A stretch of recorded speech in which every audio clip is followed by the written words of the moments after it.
அஸ்ஸலாமு அலைக்கும் வரஹ்மத்துல்லாஹி வபரகாத்து. அன்பார்ந்த அல்லாஹ்வின் நல்லடியார்களே, பெருமா ஸல்லல்லாஹு அலைஹி வஸல்லம் அவர்கள் முனாஃபிக்கீங்களை பற்றி ஹதீஸில் சொல்லுவார்கள்.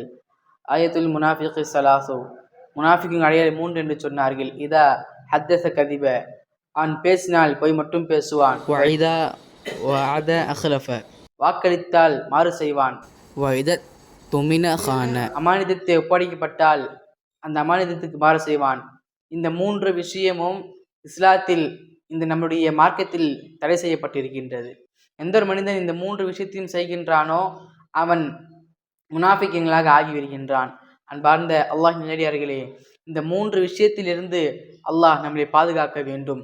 ஒரு மனிதன் நம்மிடத்திலே ஒரு அமானிதத்தை கொடுத்தால் அந்த அமானிதத்தை அவர்களே மீண்டும் கொடுக்க வேண்டும். ஒரு மனிதன் வாக்களித்தால் அந்த வாக்கை நிறைவேற்ற வேண்டும். அன்பார்ந்த அல்லாஹ் நல்லடியார்களே, இந்த 3 தன்மைகளை விட்டும் அல்லாஹ் நம்மளை பாதுகாப்பானாக. ஆமீன். வாஹிர் தவானா அல்ஹம்துலில்லாஹி ரப்பில் ஆலமீன்.